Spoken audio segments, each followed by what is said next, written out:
Здраво на сите, јас сум Джейлан Велио. Денес е 8 април, меѓународниот ден на ромите. Ден на прослава на ромската култура и подигање на свеста за проблемите со кои се соочуваат ромите. Во оваа емисија ќе дискутираме со другарот Мусто Демировски. Здраво Мусто, те благодарам што си дел од Гласни идеи. Како си? Здраво, добар ден, и јас сум многу добро и ви благодарам на поканата. Значи, јас се викам Мустафа Демировски, доаѓам од Република Македонија, живеам во Скопје, во општина Шутово-Ризари.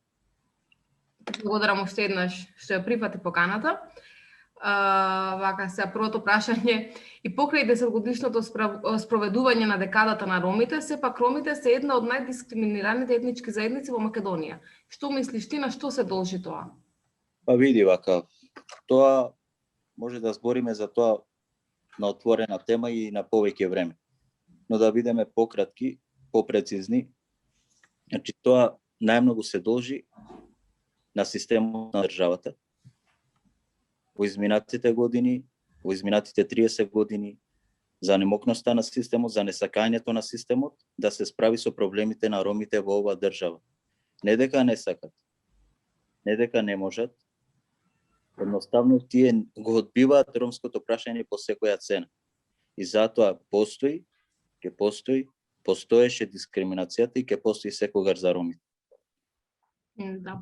А велиш, последните 30 години во Југославија, според тебе, подобра била положбата на ромите? Па не само на ромите. Еве, земајте ги во пример и другите народи, албанците, македонците. И како тие ја објаснуваат состојбата на државата низ тие години. Значи, тоа е пример за секоја држава, како треба да се справи со проблемите. Тоа не беше убаво само за ромите. Беше убаво за цела нација која живееше тука. Да. Добро. А според тебе, кој е односот на државните институции и воопшто на државата кон ромската заедница? Државни институции, ајде да почнеме од здравството. Здравството во Република Македонија, земајќи ги во предвид ромите, е нула. Нула, значи. Никаков однос на здравствените услуги према ромите. Знаете ли дека во општина Шутово-Ризари нема гинеколог? Да, знам. Имаше Знаете ли? по медиуми доста за тоа прашање, дека нема гинеколог. Е така. Знаете ли сега, во ек на најголемата пандемија, која се случува во човештвото во изминатите 100 години, немаме матични лекари. Над 2000 деца се останати без матични лекари и над 1000 возрастни се останати без матични лекари во општина Шутово-Ризари. Замислите, поликлиника. Општина Шутово-Ризари нема матични лекари, доктори. Замислете. Дали е тоа во ред? Апсолутно дека не е. А зошто е тоа така? Сте побарале до сега? Сте се обратиле до некои институции? Па вака, како што гледам јас, невладините институции бараат, но не добиваат. Политичарите воглавно не ги интересира ова прашање, бидејќи таму се има некој свој договор, да не зборуваат многу, да си ќутат и така да си терат. Сега галама прават малку невладините организации, но тоа е само галама, а нема ништо на дело. Значи на дело нема ништо. За жал. Значи стварно жалосно е во една општина каде што живеат околу 40.000 луѓе, и не само роми, значи тука живеат и турци, албанци, македонци, но мнозинството се роми, знаете, немаат матични лекари од 21 век. Замислете, заболен од COVID-19. Кај кого да се обрати? Да. Нели процедурата треба да иде? Тие имаат здравствено осигурување? Молам, не ве слушнам. Дали имаат здравствено осигурување тие луѓе? Секако дека имаат. Секако. Значи има матични лекари, има. Но сега во ек на пандемијата тие матични лекари си дадоа откази. Од кои причини не знам. Значи понова е ова ситуација со матичните лекари? Да, во тренд ова ситуација сега. Не знам дали ја следи ситуацијата. Не, јас знаев само за гинеколози, еве не знаев дека нема матични лекари, што е... Нема лекари. Нема, па имаше неколку видеа. Не знам дали видовте, јас после ќе ви пратам едно видео, каде што еден ром од Шуторизари, значи со опрема, он работи во комуналец, во комунална хигиена, отиде да препише некои лекови за своето дете. Нема матичен лекар. Една друга докторка излегува и му кажува да си оди. Он вика кај треба да оди, нема матичен лекар, на детето му требаат лекови. И она врз база на тоа вика полиција и полицијата го испрала надвор. Така настанува еден општ хаос во таа поликлиника каде што нема матични лекари. И знаете што нема? Нема дежурна служба. Во една поликлиника 40.000 луѓе. Немаме амбулантно возило. Значи треба да чекаме амбулантно возило чај од Бутел, не знам од кај. Значи јас сум критичар многу на ромското прашање. Поготово јас сум критичар за нас ромите. Значи тука во главно луѓето живеат добро. Значи да не се лажем. Можеби во другите општини живеат полошо, да. И тука има лоши услови за некои луѓе. Меѓутоа, 70% во оваа населба, општина Шуторизари, луѓето живеат добро. Другите 30% се разбира живеат во субстандардни услови, како и другите жители на другите општини роми во Република Македонија. Меѓутоа, во главно ромите тука во општина Шуторизари живеат добро. Значи имаат услови, мислам, на тоа водовод, канализација, електрична енергија. Меѓутоа, тие услови тие самите си ги создаваат. Си работат, прават пари и си ги создаваат тие услови. Значи државата многу минимално помага, скоро ич. Сега што правиме со тие 30% што живеат во такви услови? Знаете ли дека во 21 век луѓето немаат вода за пиење? Да. Знаете ли дека немаат струја луѓето? Зашто? Како ќе учат тие деца? Нели сега онлайн настава има? Се интересира ли некој за ова? Видовте некој функционер да излезе на телевизија? Или некоја невладина да направи еден протест? Да. Па единствен протест, мислам, два, односно што беа последната година околу ромското прашање беше тоа што во Битола, мислам дека беше натепан ром од страна на полицијата. И нели тогаш имаше протест, исто и лани мислам дека беше со дечкото ром што беше исфрлен од автобус. Да, па бевме на тој протест. Да, и јас бев на тој протест. И но никогаш не сум слушнала да организира некој протест поради условите во кои што живеат ромите. Еве имаме и населбата, мислам, импровизираната населба под железничка што беше. Таму мислам 100% не само таа, и под Кале има. Да. И под други мостови има. Знаете ли во колку мостови живеат ромите? Во импровизирани кукички. Во многу. Дали некој отиде да ги праша тие луѓе како има? Дали им понуди социјални станови на тие луѓе? Што се тие? Луѓе од крв и месо? Да. Никој не будува ништо, само нели ги преместуваат кога ќе им текне, им ги рушат тие импровизирани населби, па потоа тие повторно се вселуваат на истите места и така во круг оди цела работа. Знам јас дека особено во услови на пандемија тие роми што се собирачи на пластика особено проблем имаја за време на карантините, бидејќи не можеа да собираат пластика, нели имаше карантини, што значи ако не собираја пластика немаше каде да ја продадат и немаја пари за храна. И преку социјален центар Дуња имавме организирано неколку хуманитарни акции каде што собиравме храна и ја носевме точно во таа населба до железничка што беше. И мислам луѓето се жалеа нормално дека се гладни, немат вода, немат струја. Што мислите? Заслужуваат ли ромите така да живеат во 21 век? Никој не заслужува така да живее. Значи не само роми, никој не заслужува така да живее. Апсолутно, се сложувам со ова. Ама таква е државата, не е социјална држава. Само тоа социјална држава останува како празна Како име, реченица, да кажам, во како Уставот.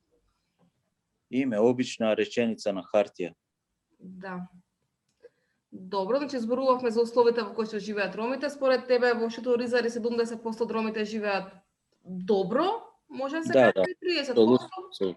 во Да. субстандардни услови, а тоа е Меѓутоа ви кажав дека во другите општини, значи ромите не живеат добро. Да ја земеме пример општината Куманово, каде што има мнозинство на роми во Средорек, во едно место каде што се вика Средорек, исто таму немаат услови за живот. За пример да ја земеме и општината Битола, Да, сакав и јас да се надоврзам, бидејќи од Битола сум, па така, знам, значи не знам дали си била на Бајр сум била, да. и виде како живеат тие луѓе. Да. И не само тоа, туку дури таа импровизирана населба се нарекува во Битола Картон Сити. Тоа значи дека луѓето живеат во да кажам Алал да му е на тој што го даде ова име, Картон Сити. Да, тоа генерално се го кажуваат луѓе кои што немаат слух за ромското прашање, да кажам некои што дури се зафркаваат со тоа. Затоа Па повеќето ги има такви. Еве, видете пример од социјалните мрежи. Влезете, кога ќе има објава за некое ромско прашање и видете и читајте ги коментарите и видете што се случува и дали ова е едно општество за сите. Самите ќе процените. Точно.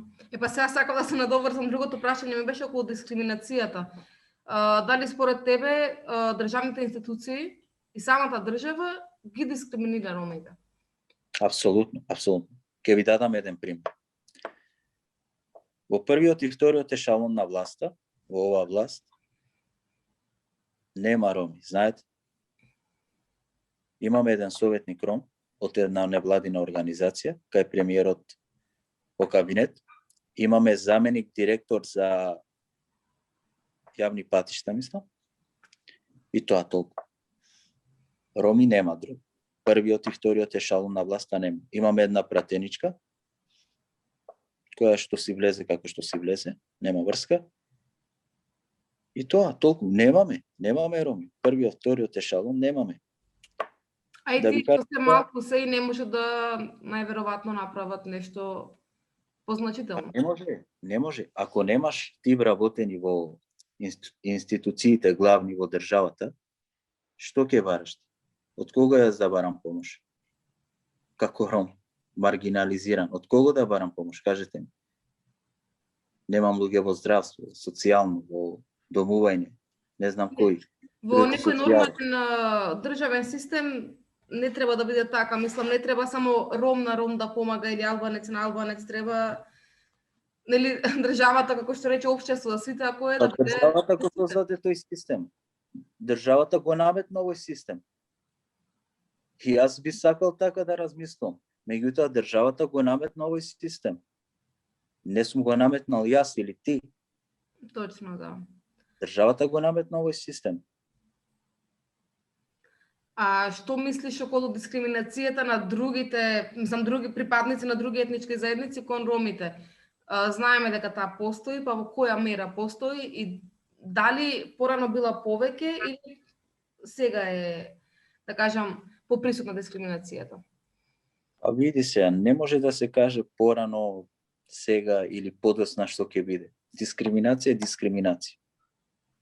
Постоеше, постои, ќе постои. Сега во која мера? Зависи еден ром каде живее, во која средина живее. Зависи со што се бави, каде работи.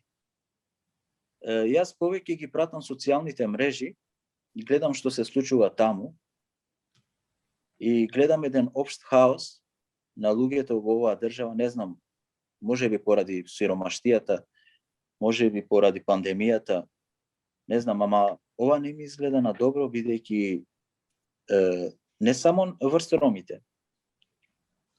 Албанци со македонци, македонци со албанци, роми против македонци, роми против албанци, албанци против македонци, албанци против роми. Значи, ова не иде така, не води никаде ова.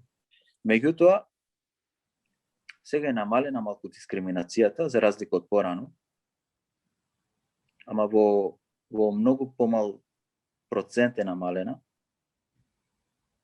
Главно бидејќи сега, знаете, во социјалните мрежи, преку социјалните мрежи, луѓето почнуваат да се дружат повеќе.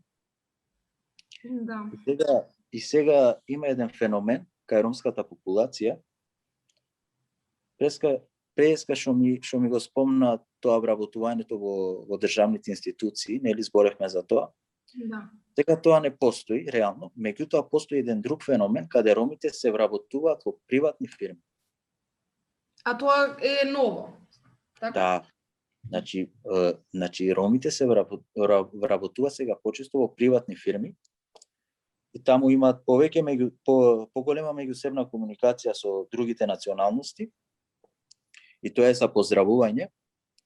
И тоа е еден мал чекор кон тоа што го викаме намалување на дискриминацијата. Се надевам дека ќе продолжи тој чекор и во вработување во државните институции, во главните институции, не само во приватните. И се надевам дека со тек на времето малку ќе се намали таа дискриминација која треба да работиме сите на неа. Не само ние ромите да седнеме и да очекуваме да се намали таа дискриминација. Не, треба и ние да работиме на таа дискриминација да се намали. Значи треба да бидеме повеќе активни во ова општество и да докажеме дека не сме такви ние како што мислат другите, дека не сме прљави, дека не сме нечисти, дека не сме необразовани, дека не крадеме, дека не лажеме. Значи тоа треба да го докажеме со дела. Да, а не само треба на тастатура да седиме дома и да пишуваме што ќе ни текне. Така нема да создадеме едно општество. Никогаш. Точно. Многу си го право за ова. Дали ти некога си бил на мета на дискриминацијата, да кажам? Дали некој отворено те дискриминирал? Вака се, искрено да ти кажам, значи јас не сум бил. Зашто не сум бил, ќе ти кажам. Јас учев средно училиште во Арсени Јовков, познато како Моша, тоа се наоѓа во Чаир, општина Чаир. И за среќа, во тој клас, кај што учев јас, имавме едно мултиетнички клас, значи од различни националности. Јас, за мене зборам сега, пошто ти ме праша за мене, после ќе ти кажам за другите, мои другари роми, кои што учеа во другите класови. Значи јас никогаш не дозволував да бидам дискриминиран. Зашто? Зашто учествував со нив во сите работи што они ги правеа. Јас им докажував дека не сум тоа што мислат другите. Не сум тоа што мислат тие. Значи јас секогаш сум се трудел и ќе се трудам да бидам добар со сите и да им докажам дека ромите не се такви како што мислат. И верувај, значи во тие 4 години, многу убави години поминати, им го докажав тоа и дружбата остана и останува уште. И за среќа, значи го имат истото мислење како тогаш што го има и се надевам дека ќе го има за секогаш. Не само од мојот каз, значи јас се дружев и со другите деца од другите класови, исто нероми, и за среќа, значи успеа во тоа да се запознаеме и да се дружиме. Меѓутоа, ти слуши стереотипите, сакаш да кажеш со твоето добро општување.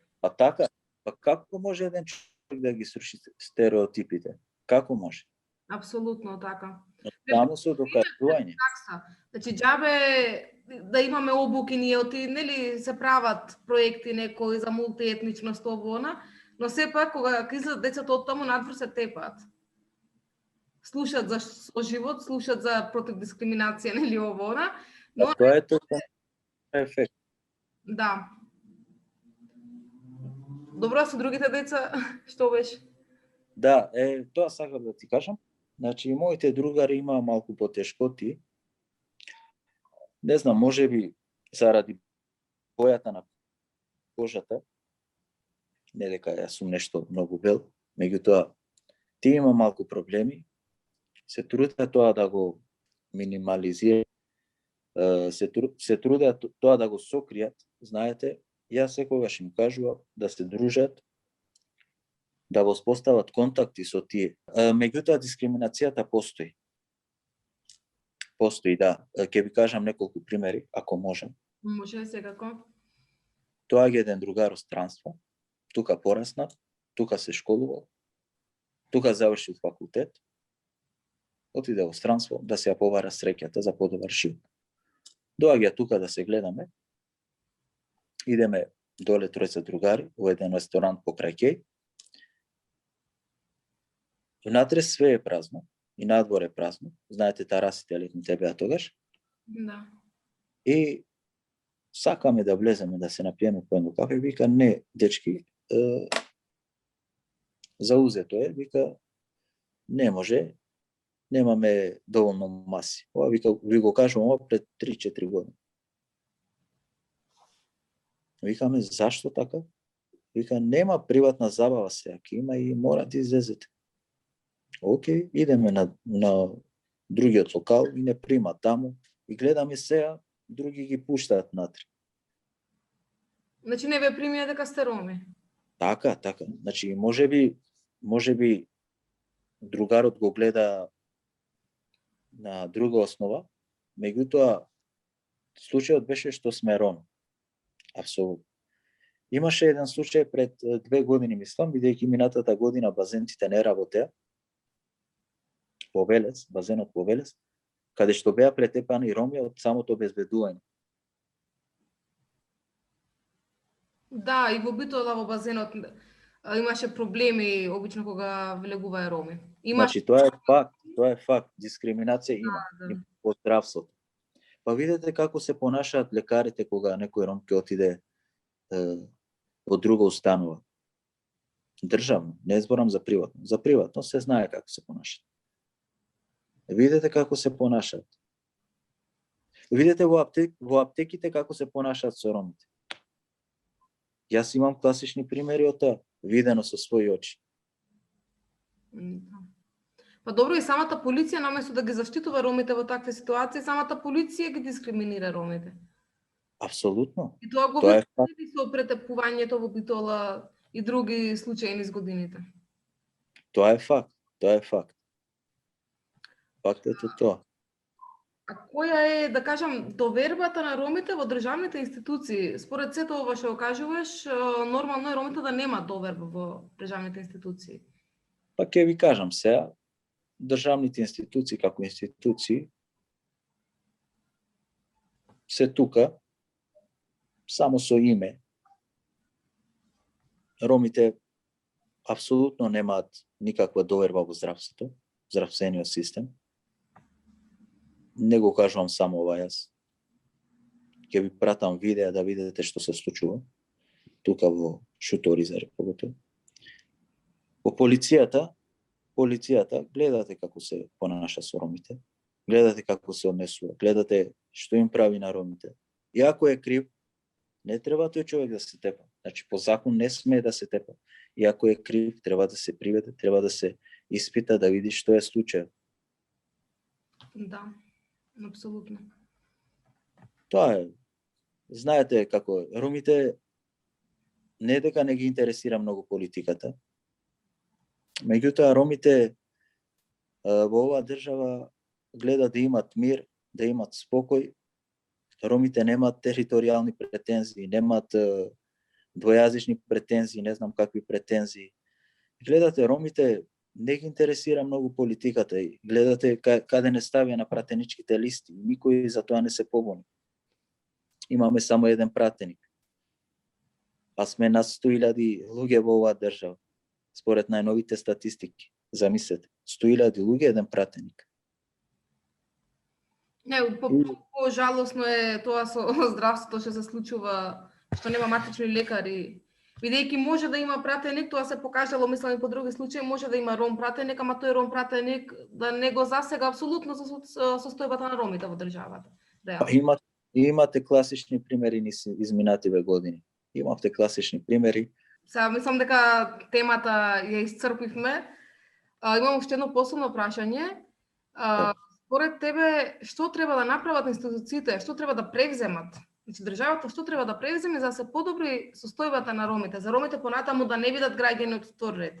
Значи, тоа е апсолутно, не може некој да каже дека не се. Значи, ромите се граѓани во втор ред, сум го видела тоа во автобус кога ќе се качам во продавница, кога ќе отидам. Значи, немаат пристап ромите во теретана. Значи, што треба да се направи за тоа да се смени?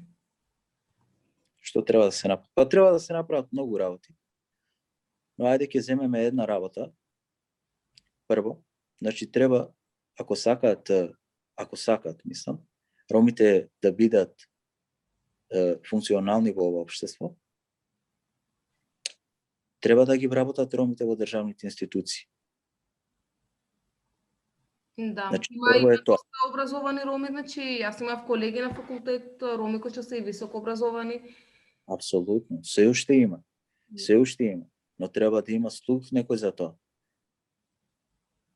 Значи, треба ромите како прво да се вработат во државните институции. Да имат еднаква застапеност. Значи, не бараме на 10 македонци 5 роми. Сваќате? Значи, македонци нека биде еден ром. А не да биде 10 македонци, 10 албанци, 0 роми. Значи, тука е изгубена довербата во државата. Во секој е изгубена.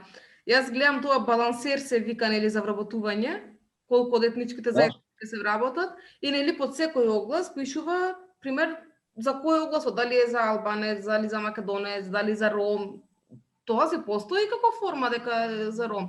Но што се луѓето нели кога немаат работа аплицират и се пишуваат етничка припадност, тоа што се бара во огласот. Значи има еден пример кај што порано македонците се пишуваја Власи, турците или албанците се пишуваја турци. Сега секој се пишува секако. Значи има примери кај што македонци се пишуваат албанци, албанци се пишуваат македонци. Значи државата треба да има слух за ромите. Ромите не постојат само за 8 април. Кажете ми, еве ти, дали знаеш кој друг народ има свој ден? Одбележува свој ден. Не сум баш информирана. Си слушнала за денот на туберкулозата, за денот на ракот, за денот на дојката? Да. За денот, не знам, на кучината, на мачината, за денот на водата? Да. Ама за друг народ не сум слушнала искрено. Тоа е тоа. Добро, Мусто, ти благодарам што гостуваше. Дали имаш нешто да додадеш на крај, некоја порака до ромите, како треба да се постават во ова држава, како треба да се постават со припадниците на други етникуми? Апсолутно. Види сега, земав, ми текна нешто од вашата дискусија наречена гласни идеи. И сега јас сакам да им порачам на моите роми, нека размислат гласно, тивко, нека размислат гласно и тивко. Гласно нека размислат кога доаѓаат избори, пред избори, и кога доаѓа некој да им нуди нешто, нека бидат тогаш гласни.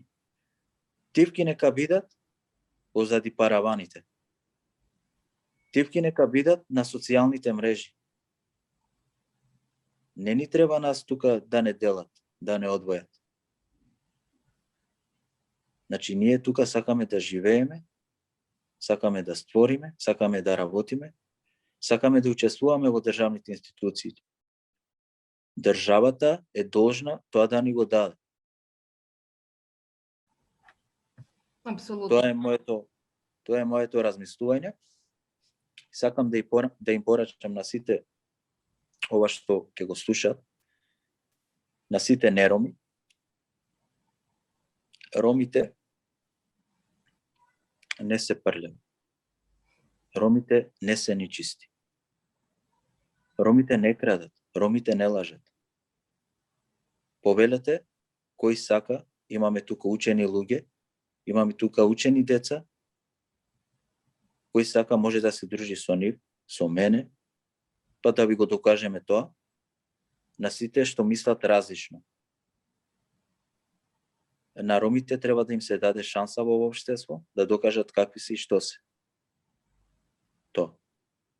Ти благодарам усто, особено последните работи што ви кажам, мислам дека ќе имат слух тие што ќе гледаат оваа емисија. Стварно чест ми е што гостуваше во Гласни идеи. Еве, нашиот подкаст не е тако што ги дели луѓето на вакви или такви, кога препознаваме некој за интересна дискусија, го покануваме без разлика дали е ром, албанец, не знам, македонец. Дури еве, јас ако знаев ромски, ќе зборувавме и на ромски, ама еве не знам. Така што Нема проблем, на македонски е најубаво, ова е официјалниот јазик во нашата држава, нека разберат сите. Најубаво е на македонски кога се зборува, барем јас така мислам. Ви благодарам на поканата, мило ми беше, чест ми е што учествував во Гласни идеи, ве поддржувам, ве следам, ве пратам. Се најубаво во иднина, се надевам дека ќе успеете со вашите гласни идеи. ти благодарам многу. Благодарам на вас. За повеќе емисии следете на YouTube каналот Гласни идеи.